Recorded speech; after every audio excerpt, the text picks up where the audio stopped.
Okay, so last time we looked at and played this game.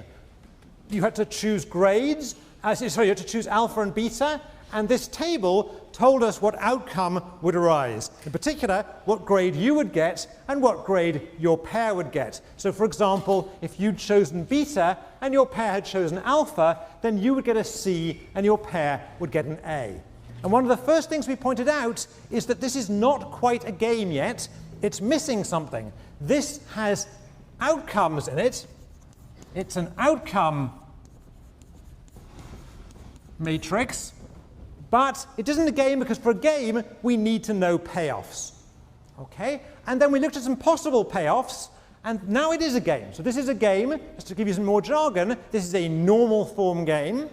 And here we've assumed the payoffs are those that arise if players only care about their own grades, which I think was true for a lot of you. It wasn't true for the gentleman who's sitting there now, but it was true for a lot of people. All right? And we pointed out that in this game, alpha strictly dominates beta. What do we mean by that? We mean that if these are your payoffs, no matter what your pair does, you attain a higher payoff from choosing alpha than you do from choosing beta. Right? Let's focus on a couple of lessons of the class before I come back to this. One lesson was, do not play a strictly dominated strategy. Everyone remember that lesson? And then much later on, when we looked at some more complicated payoffs and a more complicated game, we looked at a different lesson, which was this. Put yourself in others' shoes to try and figure out what they're going to do. Right? So in fact, what we learn from that is it doesn't just matter what your payoffs are, that's obviously important, it's also important what other people's payoffs are, because you want to try and figure out what they're going to do and then respond appropriately. Right? So we're going to return to both of these lessons today. Right? Both these lessons will reoccur today. Now, a lot of today is going to be fairly abstract, so I just want to remind you that game theory has some real-world relevance. And again, still in the interest of recapping, this particular game is called the Prisoner's Dilemma. It's written there, the Prisoner's Dilemma. All right, notice it's prisoners plural. And we mentioned some examples last time. Let me just reiterate and mention some more examples which are actually written here so they'll find their way into your notes. So for example, if you have a joint project that you're working on, perhaps it's a homework assignment, or perhaps it's a video project like these guys, that can turn into a prisoner's dilemma. Why? Because each individual might have an incentive to shirk. All right? Price competition. Two firms competing with one another in prices can have a prisoner's dilemma aspect about it. Why? Because no matter how the other firm, your competitor, prices, you might have an incentive to undercut them. If both firms behave that way, prices will get driven down towards marginal cost and industry profits will suffer. In the first case, if everyone shirks, you end up with a bad product. In the second case, if both firms undercut each other, you end up with low prices that's actually good for consumers, but bad for firms. And let me mention a third example. Suppose there's a common resource out there. Maybe it's a fish stock, or maybe it's the atmosphere. Right? There's a prisoner's dilemma aspect to this too. You might have an incentive to overfish. Why? Because if the other countries with this fish stock, let's say the fish stock is the Atlantic, if the other countries are going to fish as normal, you may as well fish as normal too.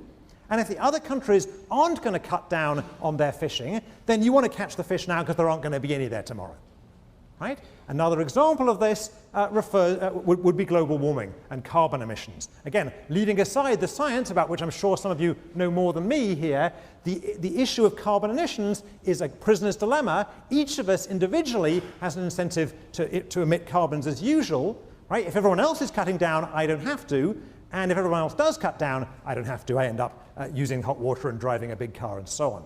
Right? In each of these cases, we end up with a bad outcome. So this is socially important. This is not just some abstract thing going on in a class in Yale. And we need to think about solutions to this right from the start of the class. And we already talked about something. We pointed out that this is not just a failure of communication. All right? Communication per se will not get you out of a prisoner's dilemma. You can talk about it as much as you like, but as long as you're going to go home and still drive your Hummer and have 16 hot showers a day, we're still going to have high carbon emissions. You can talk about working hard on your joint problem set, All right? But as long as you go home and don't work hard, it doesn't help.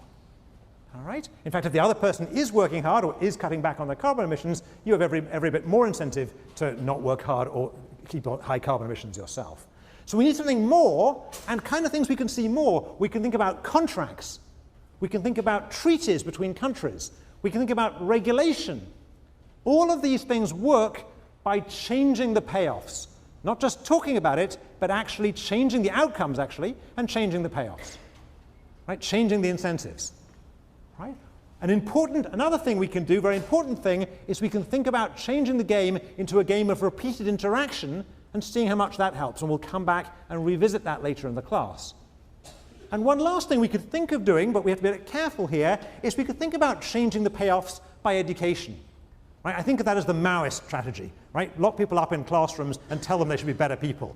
That may or may not work. I'm not optimistic, but at least it's the same idea. We're changing payoffs. All right? So that's enough for recap. And I want to move on now. And in particular, we left you hanging at the end last time. We played a game at the very end last time where each of you chose a number. All right? All of you chose a number. And we said the winner was going to be the person who gets closest to 2/3 of the average in the class. Now, we figured that out. We figured out who the winner is. And I know a lot of you are trying to see if you won. Is that right? And I'm going to leave you in suspense.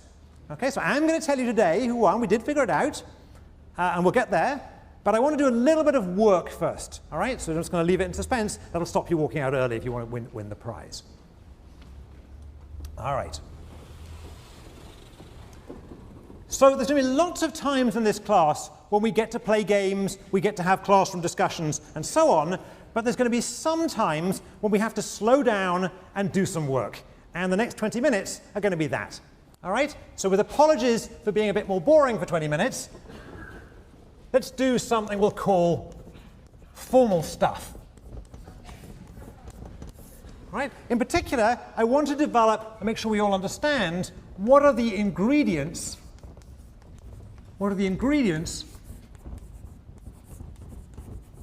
of a game. All right? So in particular, we need to figure out what formally makes something into a game. And the formal parts of a game are this. We need players. All right? And while we're here, let's develop some notation. So for standard notation for players, I'm going to use things like little I and little j. All right? So in that numbers game, the game when all of you wrote down a number and handed it in at the end of last time, the players were who? Players were you, right? You all were the players. Right? A useful text and expression meaning you plural. Right? In the numbers game, we'll give us a bit more room here. In the numbers game, you all were the players. All right? Second ingredient of the game are strategies. There's a good clue here. If I'm writing, you should be writing. Okay? Strategies. All right? Notation. All right? So I'm going to use little si to be a particular strategy of player I. Particular strategy of player I.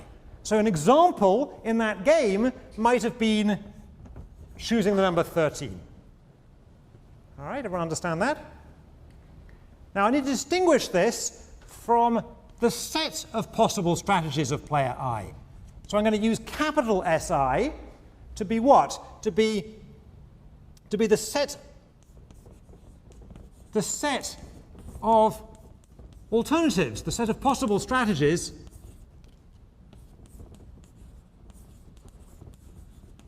of player I. So in that game we played at the end last time, what were the set of strategies? They were the set 1, 2, 3, all the way up to 100. All right, so I'm distinguishing a particular strategy from the set of possible strategies. And while we're here, I want a third notation for strategy. I'm going to use little s without an I, all right, no subscript, little s without an I, to mean a particular play of the game. A particular play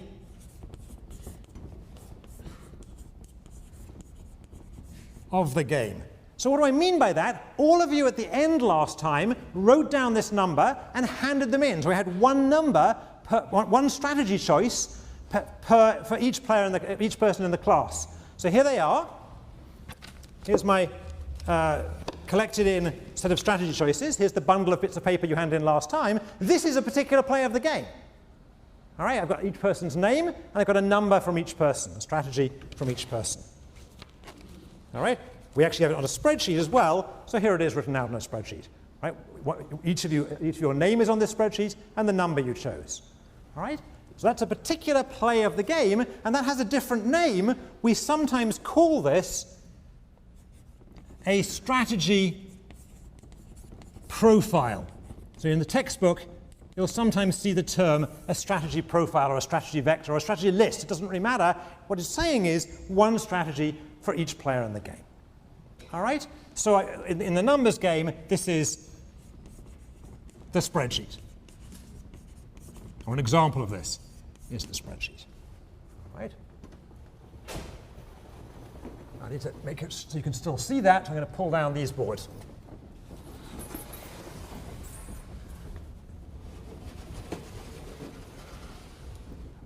And then we clean something.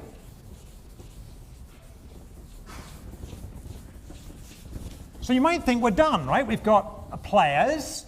We've got the choices they could make. That's their strategy sets.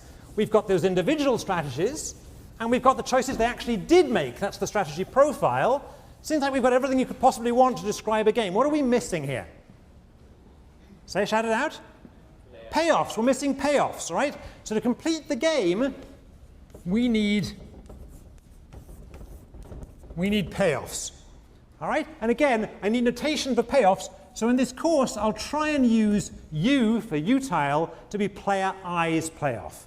All right? So UI will depend on player 1's choice all the way to player I's own choice, all the way up to player N's choices. All right? So player I's payoff, UI, depends on all the choices in the class, in this case, including her own choice. And of course, a shorter way of writing that would be UIS. It depends on the profile. All right? So in the numbers game, what is this? In the numbers game, UI of S can be two things. It can be $5 minus your error in pennies if you won. I guess it could be something if it was a tie. I won't bother writing that now. And it's going to be 0 otherwise. All right? So we've now got all of the ingredients of the game. Players, strategies, payoffs. All right? Now we're going to make an assumption today and for the next 10 weeks or so. All right? So for almost all the class. We're going to assume that these are known.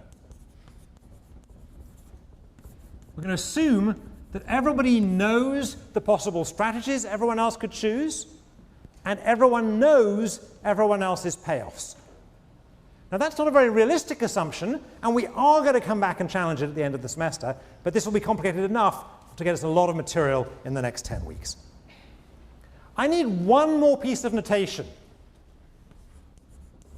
and then we can get back to having some fun. So one more piece of notation. I'm going to write S minus I to mean what? It's going to mean a strategy choice for everybody except person I. It's going to be useful to have that notation around. All right? So this is a choice for all except person I or player I. So in particular, if you're person 1, then and then S minus I would be S2, S3, S4 up to Sn, but it wouldn't include S1. All right? And it's useful. Why? Because sometimes it's useful to think about the payoffs as coming from I's own choice and everyone else's choices. It's just a useful way of thinking about things. All right? Now, at this one, I want to stop for a second And I know that some of you, from past experience, are somewhat math-phobic. You do not have to wave your hands in the air if you're math-phobic. But since some of you are, let me just get you all to take a deep breath. This goes for people who are math-phobic at home too. All right? So everyone's like a slight panic now. You know, you came here today, you thought everything was going to be fine, now I'm putting math on the board. All right? Take a deep breath, it's not that hard. And in particular, notice that all I'm doing here is writing down notation. There's actually no math going on here at all. I'm just developing notation. Now, I don't want anybody to quit this class because they're worried about math or math notation. So if you are in that category of somebody who might quit it because of that, come and talk to me, come and talk to the A's, we will get you through it. All right? It's fine to be math phobic. I'm phobic of all sorts of things. All right? Not necessarily math, but all sorts of things. All right? So a serious thing. A lot of people get put off by notation. It looks scarier than it is. There's nothing going on here except for notation at this point. All right. So let's have an example to help us fix some ideas. And again, I'll have to clean the board, so give me a second.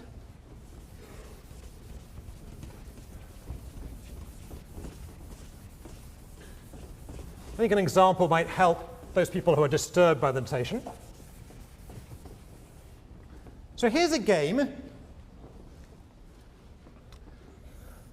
which we're going to discuss briefly. It involves two players, and we'll call the players 1 and 2, and player 1 has two choices, top and bottom, and player 2 has three choices, left, center, and right. Right, so it's a very simple abstract example for now. And let's suppose the payoffs are like this. They're not particularly interesting. We're just going to do it for the purpose of illustration. So here are the payoffs. 5 minus 1, 11, 3, 0, 0, 6, 4, 0, 2, 2, 0. All right, let's just map the notation we just developed into this game. Okay, so first of all, who are the players here? Right, well, there's no secret there. The players are, let's write it down, why don't we? The players here in this game are player 1 and player 2. All right, what about the strategy sets? What about the strategy sets or the strategy alternatives? All right, so here, player 1's strategy set, she has two choices, top or bottom, represented by the rows, which are helpfully the top row and the bottom row. All right, and player 2 has three choices. Right, this game is not symmetric, so they have different numbers of choices. That's fine. Player 2 has three choices, left, center, and right, represented by the left, center, and right column in the matrix. And just to point out in passing, up to now we've been looking mostly at symmetric games. Notice this game is not symmetric in the payoffs or in the strategies. There's no particular reason why games have to be symmetric. And payoffs, all right, so again, this is not rocket science, but let's do it anyway. So just an example of payoffs. So player 1's payoff, if she chooses top and player 2 chooses center, we read by looking at the top row and the center column, and player 1's payoff is the first of these payoffs, so it's 11. All right? And player 2's payoff from the same choices, top for player 1, center for player 2, again, we go along the top row and the center column, but this time we choose player 2's payoff, which is the second payoff, so it's 3. Okay? All right, so again, I'm hoping this is calming down the math phobics in the room. Now, how do we think this game is going to be played? This is not a particularly interesting game, but while we're here, why don't we just discuss it for a second? All right, so if our mic guys get a little bit ready here. All right, so how do we think this game should be played? Well, let's ask somebody at random, perhaps. So, Ali, do you want to ask this guy in the blue shirt here? Right? Does player 1 here, does player 1 have a dominated strategy? No, player 1 doesn't have a dominated strategy. For instance, if player 2 picks left, then player 1 wants to pick bottom, but if player 2 picks center, player 1 wants to pick center. Good, excellent, very good. I should have got you to stand up, I forgot that, never mind, but that was very clear, thank you. was that loud enough so people can hear it? Did people hear that? People at the back, do you hear it? So even that wasn't loud enough, okay? So we really need to get people to, that was very clear, very nice. We need people to stand up and shout, otherwise people at the back can't hear. So I'm doing, your name is? Patrick. What Patrick said was, no, player 1 does not have a dominated strategy. Top is better than bottom against left, because, bottom is better than top against left because 6 is bigger than 5. But top is better than bottom against center because 11 is bigger than 0. Everyone see that? Right? So it's not the case that top always beats, it's not the case that top always does better than bottom, or that bottom always does better than top. Okay, what about, raise hands this time, what about player 2? Does player 2 have a dominated strategy? Everyone's keeping their hands firmly down so as not to get spotted here. Should we try, Ali, can we try this guy in white? Do you want to stand up and wait till Ali gets there? And really, but yell it out now. Louder. I believe right is a dominated strategy because if player 1 chooses top, then player 2 will choose center. And I'm getting confused now. It looks better on my paper. But yeah, right is never the best choice. Okay, good. So let's be a little bit careful here. So your name is? Thomas. Thomas. So Thomas said something which was true, but it doesn't quite match with the definition of a dominated strategy. What Thomas said was, right is never a best choice. That's true. That's true. All right? But to be a dominated strategy, we need something else. We need that there's another strategy of player 2 that always does better. All right? Now that turns out also to be true in this game, but it's a C. All right? So in this particular game, I claim that center dominates right. That center dominates right. So to see that, if player 1 chose top, center yields 3, right yields 0, 3 is bigger than 0. And if player 1 chooses bottom, then center yields 2, right yields 0, 2 is bigger than 0 again. So in this game, center strictly dominates right. All right? What you said was true, but I wanted something specifically about domination here. All right? So what we know here, we know that player 2 should not choose right. All right? Now, in fact, that's as far as we can get with dominance arguments in this particular game. But nevertheless, let's just stick with it a second. I gave you the definition of strict dominance last time, and it's also on the handout, by the way, the handout on the web. But let me write that definition again, using or making use of the notation from the class. So definition, all right, so player I's strategy S little I prime is strictly dominated by player I's strategy Si if, and now we can use our notation, if Ui from choosing Si when other people choose S minus I is strictly bigger than Ui Si prime when other people choose S minus I. And the key part of the definition is for all S minus I. All right, just say it in words. Player I's strategy Si prime is strictly dominated by her strategy Si if Si always does strictly better, always yields a higher payoff for player I, no matter what the other people do. All right, so this is the same definition we saw last time, just being a little bit more nerdy and putting it in some notation. Okay? Are people panicking about that? People look like deer in the headlamps yet? No, you look all right. Well, all right-ish. All right. Let's have a look at another example. People okay? I can move this? All right. So let's have a slightly more exciting example now. So imagine the following example. An invader is thinking about invading a country. And there are two ways, there are two passes, if you like, through which he can lead his army. And you are the defender of this country, and you have to decide which of these passes or which of these routes into the country you're going to choose to defend.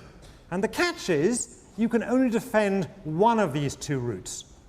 All right, so if you want a real-world example of this, think about the 3rd century BC. Someone can correct me afterwards. I think it's the 3rd century BC when Hannibal is thinking of crossing the Alps. Right? Not Hannibal Lecter, Hannibal the general in the 3rd century BC. The one with the elephants. All right? Okay, so the key here is going to be that there are two passes. One of these passes is a hard pass, it goes over the Alps, and the other one is an easy pass, it goes along the coast. All right? If the invader chooses the hard pass, he will lose 1 battalion of his army simply in getting over the mountains, simply in going through the hard pass. All right? And if he meets your army, whichever pass he chooses, if he meets your army defending a pass, then he'll lose another battalion. All right? Now, I've given you roughly the choices. The choices are going to be for the attacker which pass to choose, and for the defender which pass to defend. But let's put down some payoffs so we can start talking about this. All right? So in this game, the payoffs for this game are going to be as follows. So it's a simple 2-by-2 game. This is going to be the attacker. This is Hannibal. And this is going to be the defender. And I've forgotten which general was defending, and someone's about to tell me, no doubt. And there are two passes you could defend, the easy pass or the hard pass. And there's two you could use to attack through, easy or hard. And again, easy pass here just means no mountains. We're not talking about something on the New Jersey Turnpike. All right? So the payoffs here are as follows, and I'll explain them in a second.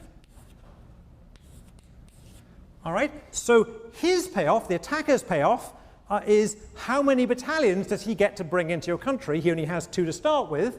And for you, it's how many battalions of his get destroyed. So just to give an example, if he goes through the hard pass and you defend the hard pass, he loses 1 of those battalions going over the mountains and the other one because he meets you.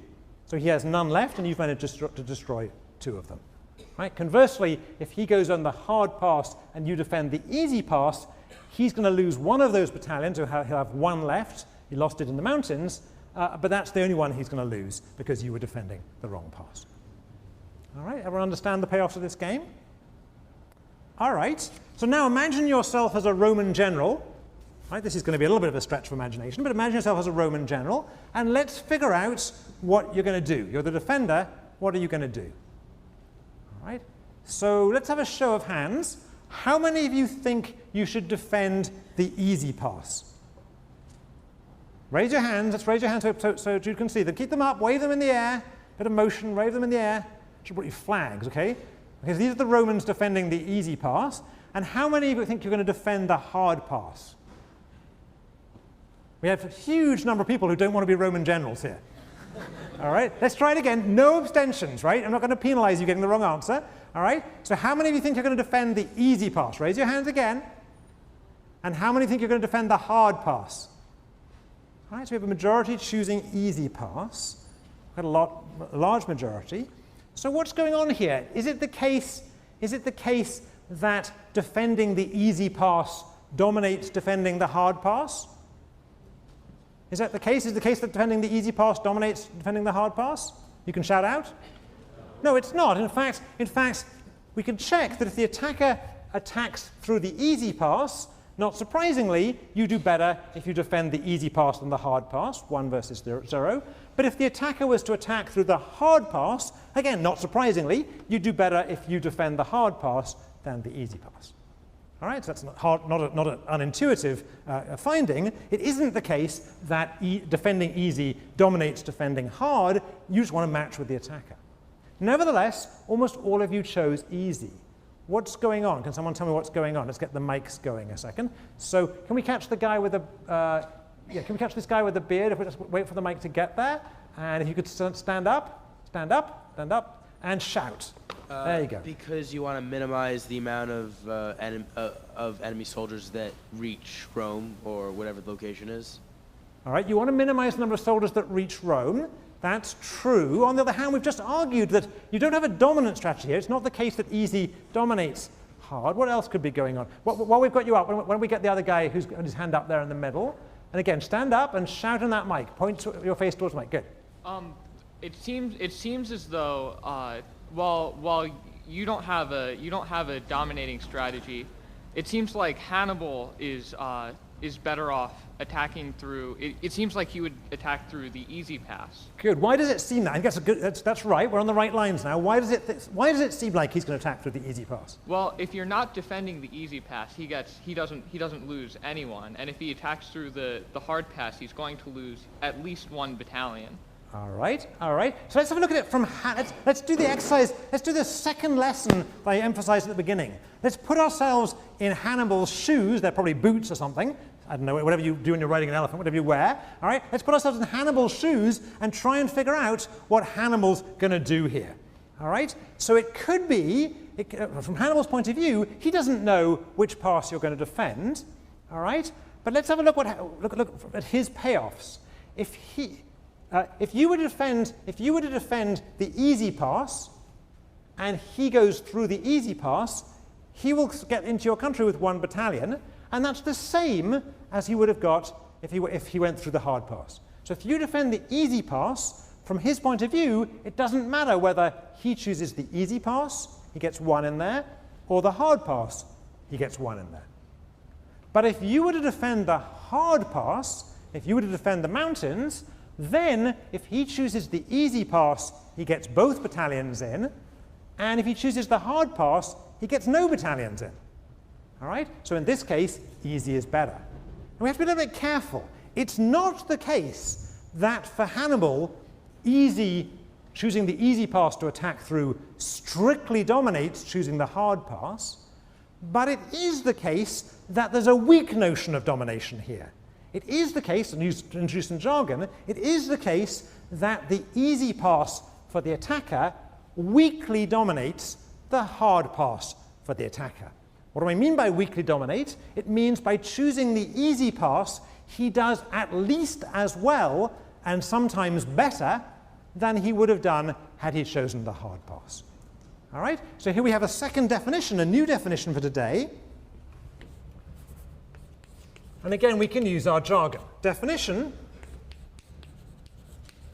player I's strategy, SI prime, is weakly dominated by her strategy SI if, and now we're going to take advantage of our notation, if player I's payoff from choosing SI against S minus I is always as big as or equal to her payoff from choosing SI prime against S minus I, and this has to be true for all things that anyone else could do. And in addition, player I's payoff from choosing SI against S minus I is strictly better than her payoff from choosing SI prime against S minus I for at least one thing that everyone else could do. Right? So just check that exactly corresponds to the easy and hard thing we just had before. Let's say it again. Player I's strategy SI prime is weakly dominated by her strategy SI if she always does at least as well by choosing SI than choosing SI prime, regardless of what everyone else does, and sometimes she does strictly better. All right? And it seems a pretty powerful lesson. Just as we said, you should never choose a strictly dominated strategy. You're probably never going to choose a weakly dominated strategy either, but it's a little more subtle. All right? Now that definition, if you're worried about what I've written down here and you want to see it in words, on the handout I've already put on the web that has the summary of the first class, I included this definition in words as well. So compare the definition in words with what's written here in the nerdy notation on the board. All right? Now, since we think that Hannibal, the attacker, is not going to play a weakly dominated strategy. We think that Hannibal is not going to choose the hard pass. He's going to attack on the easy pass. And given that, which should we defend? We should defend easy, which is what most of you chose. So be honest now, was that why most of you chose easy? Yeah, probably was, right? You may be able to read this. All right? So by putting ourselves in Hannibal's shoes, we could figure out that his hard attack strategy was weakly dominated. He's going to choose easy, so we should defend easy. Having said that, of course, Hannibal went through the mountains, which kind of screws up the lesson, but too late now. All right. Now then, I promised you we'd get back to the game from last time. All right. So where have we got to so far in this class? We know from last time that you should not choose a dominated strategy. And we also know we probably aren't going to choose a weakly dominated strategy. And we also know that you should put yourself in other people's shoes and figure out that they're not going to play a strictly or weakly dominated strategy. That seems a pretty good way to predict how other people are going to play. So let's take those ideas and go back to the numbers game from last time. Now, before I do that, I don't need the people at home to see this, but how many of you were here last time? How many of you were not? I asked the wrong question. How many of you were not here last time? All right, so we handed out again that game. We handed out again the game with the numbers, but just in case, let me just read out the game you played. This was the game you played. Without showing your neighbor what you're doing, put in the box below a whole number between 1 and 100. We will, and in fact have, calculated the average number chosen in the class, and the winner of this game is the person who gets closest to 2/3 times that average number. They will win $5 minus the difference in pennies. All right, so everybody filled that in last time, and I have their choices here. So let's just, before we reveal who won, let's discuss this a little bit. Let me come down hazardously off this stage and figure out, let's get the mics up a second. We can get some mics ready. All right, so let me find out some people here and see what people did a second. I've got, you can be honest here since I've got everything in front of me. So how many of you chose some number like 32, 33, 34? One hand. Actually, I can tell you, 9 of you did. So shall I read out the names? Will I embarrass people? All right. So we've got Lynette Lickusen, we've got Christian Bargen. There's 9 of you here. Let's try it again. How many of you chose numbers between 32 and 34? Yeah. Okay. So a number of you, now we're seeing some hands up. All right. So keep your hands up a second. Keep your hands up a second. Those people. All right. So let me ask people why. Can you get your hand into the guy? What's your name? If we get him to stand up a second, and shout out to the class can hear you. What's your name? Chris. Chris, you're on this list somewhere. I mean, you're not on this list somewhere. Never mind. What did you choose? I think I chose 30. Okay, 30. So that's pretty close. Okay. So why did you choose 30? Because I thought everyone was going to be around like the 45 range, because 66 is 2/3, or right around of 100, and then we're going to go 2/3 less than that, and I did one less than that one. All right. Okay. All right. So thank you. Let's get one of the others. There was another one in here. Can you just raise your hands again? The people who are sort of around 33, 34. There's somebody in here. Can we get you to stand up? And you're between mics, so let me. Yep. Go ahead. Shout it out. What's your name, first of all? Ryan. Ryan, I must have you here as well. Never mind. What did you choose? 33, I think. 33. Oh, you did. You are Ryan Lowe. Yeah. You are Ryan Lowe. Okay. Good. Go ahead. I thought similar to Chris, actually, and I also thought that if we got 2/3 and everyone was choosing numbers in between 1 and 100, end up 33 would be around the number that would All come right. out So just to repeat the argument that we just heard, again, you have to shout it out more than that. I'm guessing people didn't hear that in the room, so just let me repeat it to make sure everyone hears it. A reason for choosing a number like 33 might go as follows. If people in the room choose randomly between 1 and 100, then the average is going to be around 50, say, and 2/3 of 50 is around 33. All right, 33 and a third, literally. All right? So that's a pretty good piece of reasoning. All right? What's wrong with that reasoning? What's wrong with that? What's wrong with that? Can we get the guy, the woman in the striped shirt here? Yeah. Sorry. We haven't had a woman for a while, so let's have a woman. Thank you. That even if everyone else had the same reasoning as you, it's still going to be way too high. All right, so in particular, if everyone else had the same reasoning as you, it's going to be way too high, all right? So if everyone else reasons that way, then everyone in the room would choose a number like 33 or 34, and in that case, the average would be what? Sorry, the average, I just told that 2/3 of the average would be what? 22. Something like 22, all right? So the flaw in the argument that Chris and Ryan had, it isn't a bad argument, it's a good starting point, but the flaw in the mistake in the argument, it was the first sentence in the argument. The first sentence in the argument was, if the people in the room choose random, then they will choose around 50. That's true. The problem is the people in the room aren't going to choose at random. All right? Look around the room a second. Look around yourselves. Do any of you look like a random number generator? Actually, from here I can see some that do. I'm not going to. All right. All right. All right. So I'm actually looking at some of your answers. Maybe some of you are. All right. On the whole, Yale students are not random number generators. They're trying to win the game.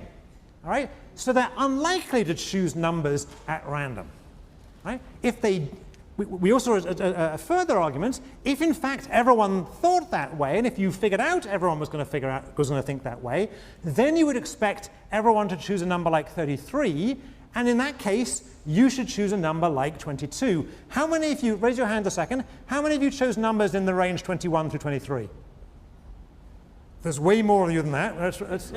I'll start reading you out as well. There are actually about 12 of you. Raise your hands. There should be 12 hands going up somewhere. There's 2, 3 hands going up, 4, 5 hands going up. There's actually 12 people who chose exactly 22.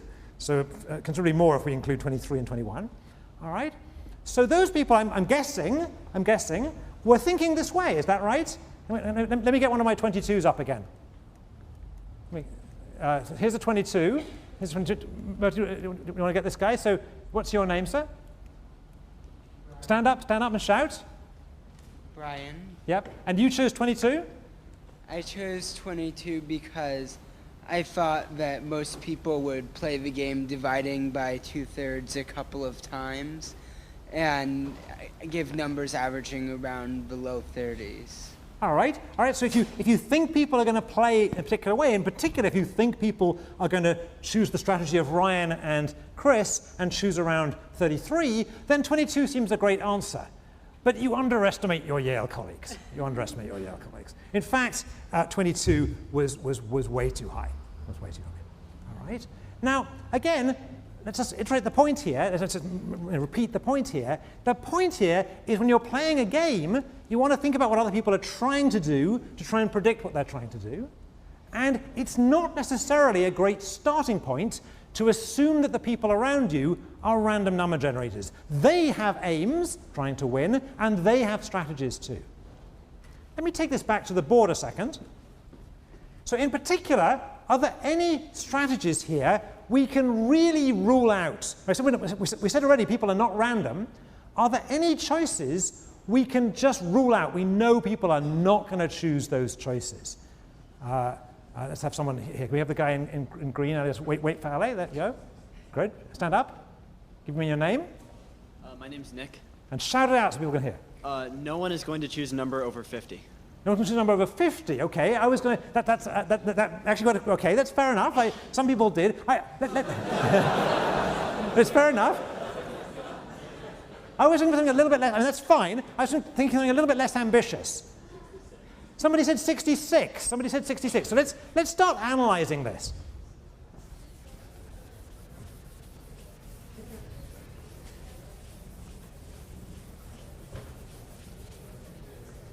All right. So in particular, there's something about these strategy choices that are greater than 67 at any rate. All right. Certainly, I mean, certainly 66. Let's go up a little bit. So these numbers bigger than 67.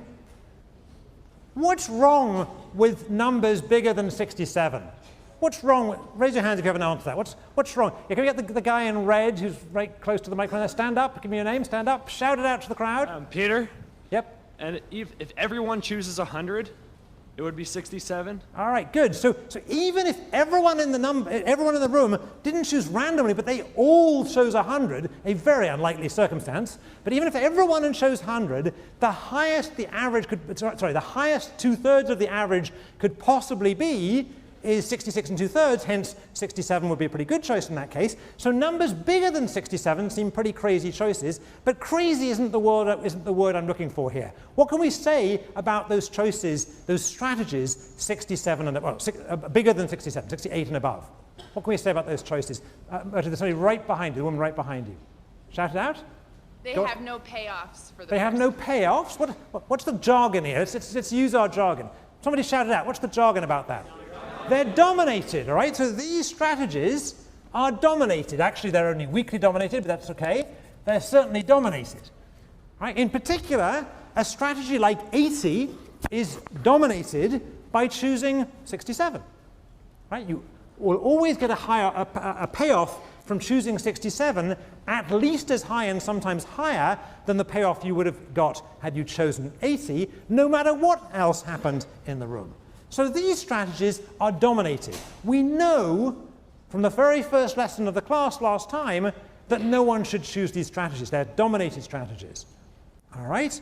So did anyone choose strategies bigger than 67?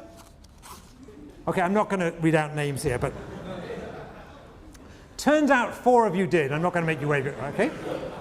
All right? So, okay, for the 4 of you did, never mind, but, well, yeah, mind, actually, yeah. All right. So once we've eliminated the possibility that anyone in the room is going to choose a strategy bigger than 67, it's as if those numbers 68 through 100 are irrelevant. It's really as if the game is being played where the only choices available on the table are 1 through 67. Is that right? We know no one's going to choose 68 and above, so we can just forget them. We can delete those strategies. And once we delete those strategies, all that's left are choices 1 through 67. All right?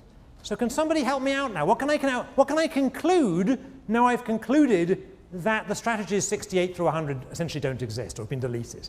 What can I conclude? Let me see if I can get a mic in here. So stand up and wait for the mic. And here comes the mic. Good. Shout out. That all strategies 45 and above are thus also ruled out. Good. So your name is? Henry. Okay, so Henry is saying, once we've figured out that no one should choose a strategy bigger than 67, then we can go another step and say, if those strategies never existed, then the same argument rules out, or a similar argument, rules out strategies bigger than 45. Let's be careful here. The strategies that are less than 67, but bigger than 45, these strategies are not dominated strategies in the original game. In particular, we just argued that if everyone in the room chose 100, then 67 would be a winning strategy. So it's not the case that the strategies between 45 and 67 are dominated strategies, but it is the case that they're dominated once we delete the dominated strategies, once we delete 67 and above. All right? So these strategies, to be careful here with the word weakly here, these strategies are not weakly dominated in the original game, but they are dominated. They're weakly dominated once we delete 68 through 100. So all the strategies 45 through 67 are gone now. So okay, let's have a look. Did anyone choose? Raise your hands. Be brave here. Did anyone choose a strategy between 45 and 67? Or between 46 and 67? No one's written that, but I know some of you did because I got it in front of me, right? So at least 4 of you did, and I won't read out those names yet, but I might read them out next time. Okay, so four more people chose those strategies. All right? Now notice there's a different part of this. This argument, the argument that eliminates strategies 67 and above, or 68 upwards, that strategy just involves the first lesson of last time. Do not choose a dominated strategy. Admittedly weak here, but still. All right? But this the second slice, strategies 45 through 67, getting rid of those strategies involves a little bit more. You've got to put yourself in the shoes of your fellow classmen and figure out they're not going to choose 67 and above. Right, so the first argument, that's a straightforward argument. The second argument says I put myself in other people's shoes, I realize they're not going to play a dominated strategy, and therefore, having realized they're not going to play a dominated strategy, I shouldn't play a strategy between 45 and 67. So this argument is an in-shoes argument. Now what? Where can we go now? Yeah, so let's have the guy in the beard, but let the mic get to him. All right, and yell out your name. Carter, you just repeat the same reasoning again and again, and you eventually get down to 1. All right, well, we'll do that, but let's go one step at a time. So now we've ruled out the possibility that anyone's going to choose a strategy 68 and above because they're weakly dominated, and we've ruled out the possibility that anyone's going to choose a strategy between 46 and 67 because those strategies are dominated once we've ruled out the dominated strategies. So we know no one's choosing any strategies above 45. It's as if the numbers 46 and above don't exist. So we know that the highest anyone could ever choose is 45, and 2/3 of 45 is roughly, someone help me out here, 30, right? Roughly 30. All right? So we know that all the numbers between 45 and 30, these strategies were not dominated, and they weren't dominated even after deleting the dominated strategies. But they are dominated once we deleted not just the dominated strategies, but also the strategies that were dominated once we deleted the dominated strategies. All right? I'm not going to try and write that, but you should try and write it in your notes. All right?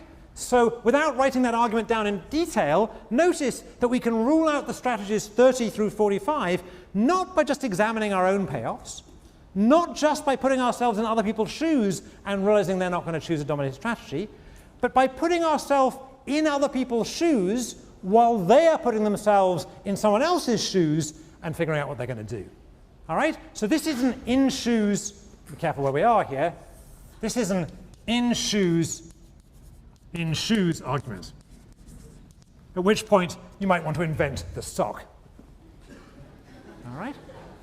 Now, where's this going? So we were told where it's going. We were able to rule out 68 and above, then we were able to rule out 46 and above, now we're able to rule out 31 and above. All right, by the next slice down, we'll be able to eliminate, about 20 and above.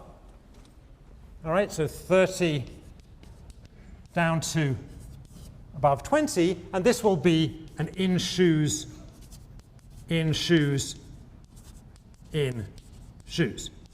right? These strategies aren't dominated, nor are they dominated once we delete the dominated strategies. Nor are we dominated the strategies that are dominated once we delete the dominated strategies, but they are dominated once we delete the strategies that are dominated in the next. You get what I'm doing, okay? All right? So where is this argument going to go? Where's this argument going to go? It's going to go all the way down to 1. It's going to go all the way down to 1. We could repeat this argument all the way down to 1. Notice that once we've deleted the dominated strategies, I said before, about 4 people chose this strategy. And in here, about 4 people chose this strategy. But in this range 30 through 45, I had lots of people. Lots. How many of you chose a number between 30 and 45? Right? Well, more than that. I can guarantee you more than that chose a number between 30 and 45. All right? In fact, the people who chose where we started off, 33, chose in that range. And a lot more of you chose numbers between 20 and 30. So we're really getting into the meat of the distribution here, and we're seeing that these are choices that perhaps are ruled out by this kind of reasoning. All right. Now, I'm still not going to quite reveal yet who won. I want to take this just one step more abstract. All right? So I want to just discuss this a little bit more. I want to discuss the consequence of rationality in playing games. Slightly philosophical for a few minutes. All right? So I claim that if you are a rational player, by which I mean somebody who's trying to maximize their payoffs by their play of the game, that simply being rational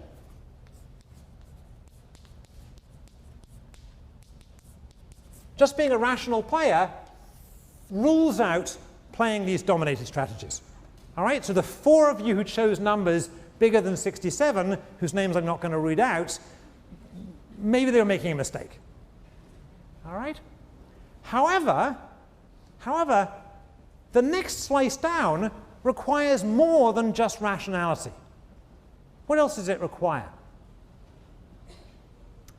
Yes, can I get this guy again? Sorry. Shout out your name again. I've forgotten it. Nick. Shout it out. Nick. Yep.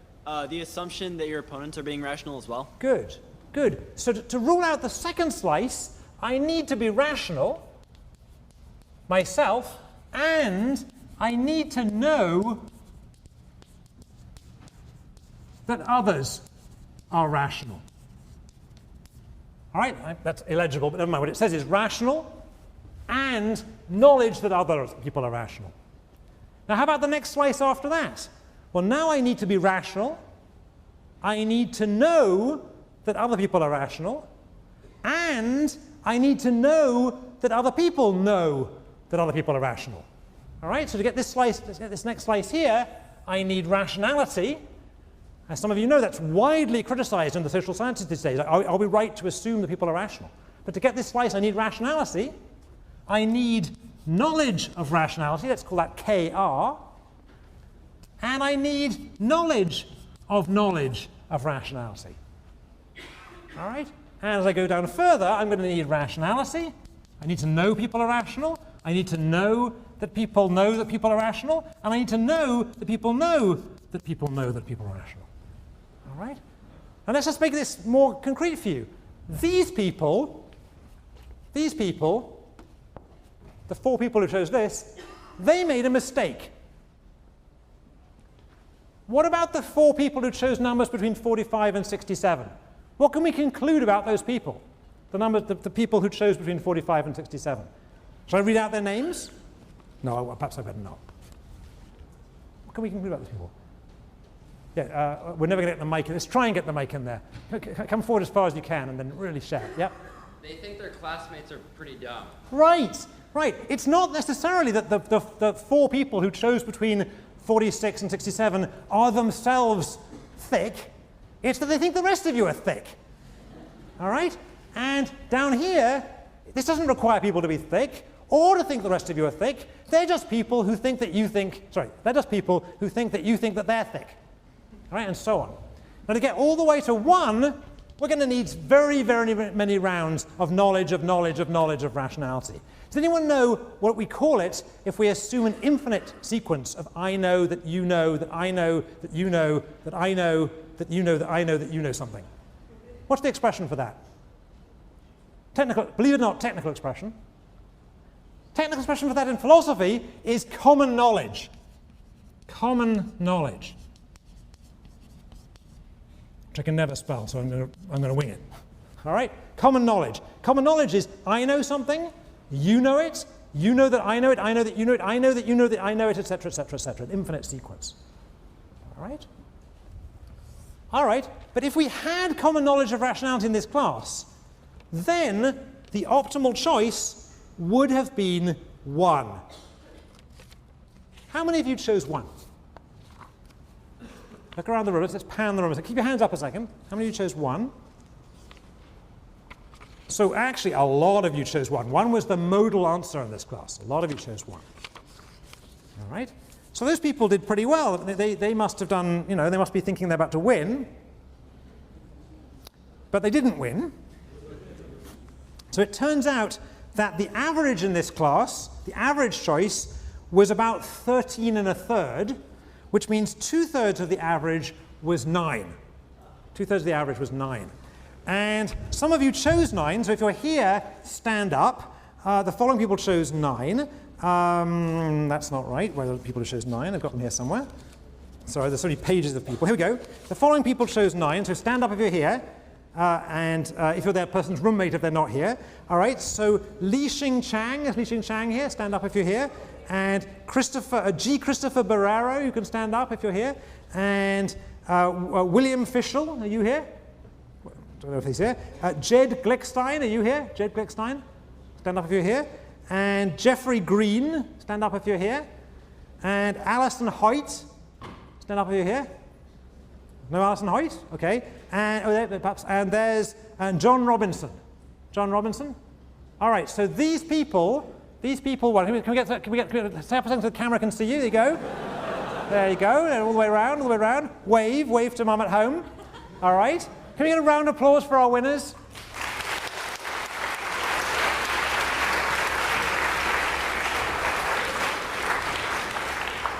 So Jed has trustworthily brought back the $5. I'll go to focus for a second just to get it. Here is the $5. We're going to tear this into 9 pieces, except I get arrested and deported if I do that. So we're going to find a way to break this into change later, okay? And come and claim it afterwards. All right, but you're all entitled to whatever that fraction of $5 is.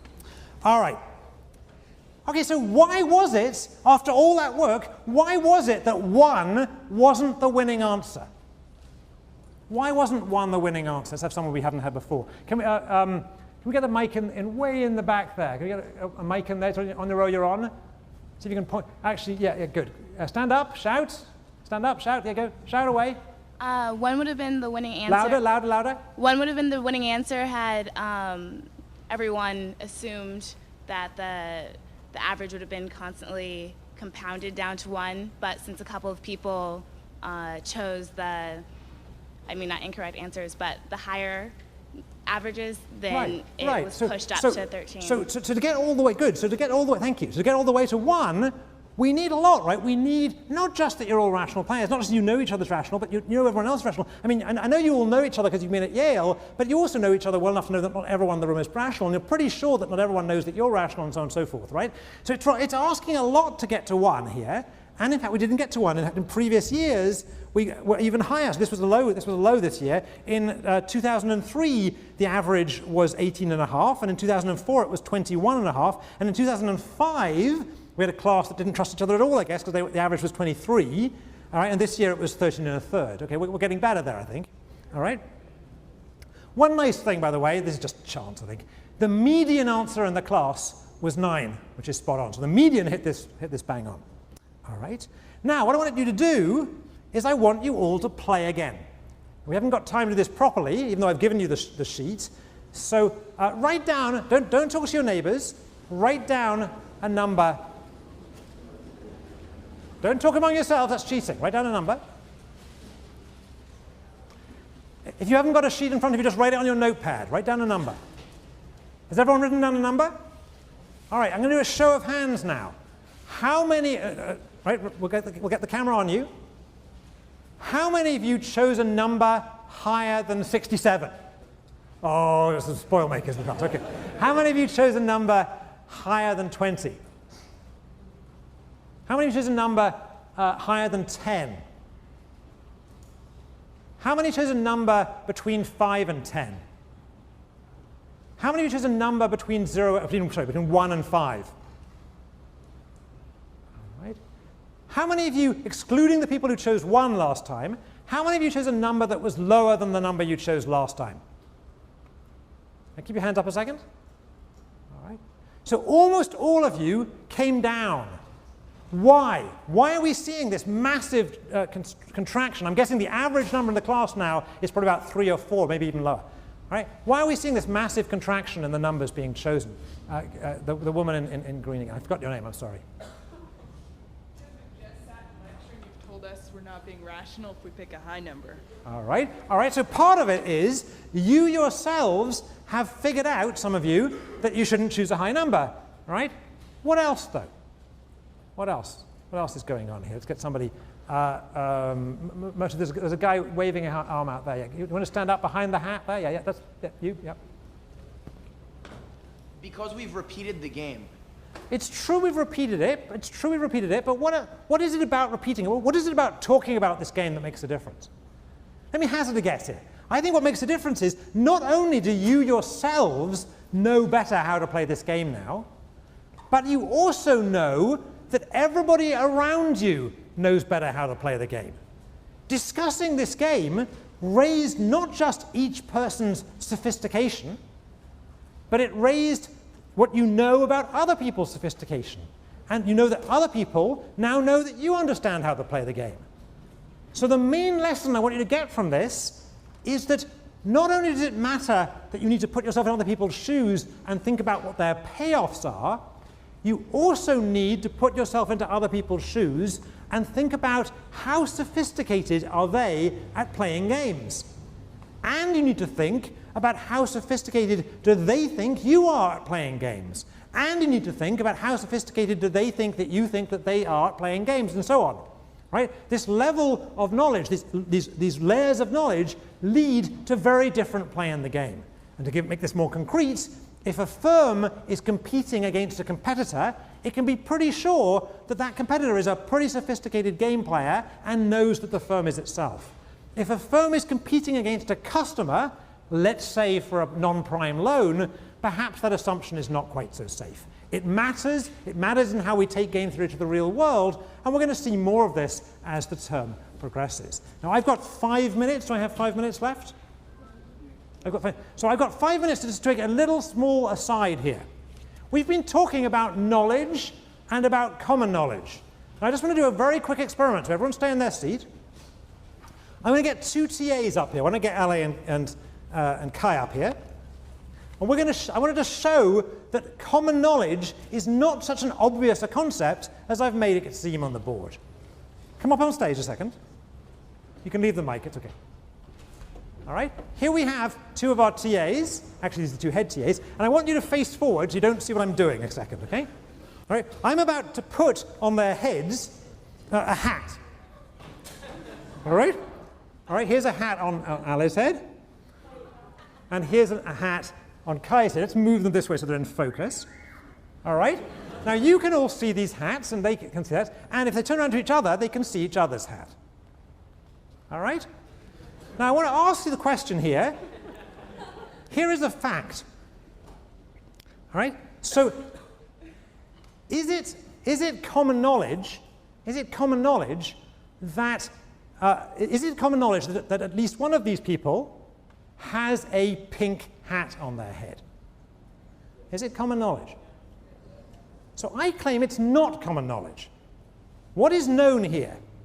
Well, I'll reveal the fact to you now that in fact Ali knows that Kai has a pink hat on his head. So it's true that Ali knows that at least one person in the room has a pink hat on their head. And it's true that Kai knows that Ali has a pink hat on his head. They both look absurd, but never mind. But notice that Ali doesn't know the color of the hat on his own head.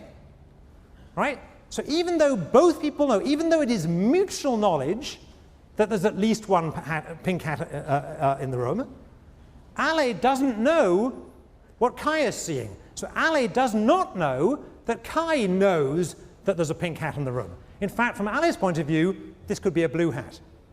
So again, they both know that someone in the room has a pink hat on their head. It is mutual knowledge that there's a pink hat in the room. But Ali does not know that Kai knows that he's wearing a pink hat. And Kai does not know that Ali knows that Kai is wearing a pink hat. Each of their hats, each of their own hats, might be blue. So notice that common knowledge, thanks guys, common knowledge is a rather subtle thing, thank you. Right? Common knowledge is a subtle thing. Mutual knowledge doesn't imply common knowledge. Common knowledge is a statement about not what I know, it's about what do I know the other person knows that I know that the other person, and so on and so forth. And even in this simple example, where you might think it's obviously common knowledge, it wasn't common knowledge that there was a pink hat in the room. Does anybody have smaller siblings or children of their own? They can have a pink hat at the end of the class. All right, we'll see you on Wednesday.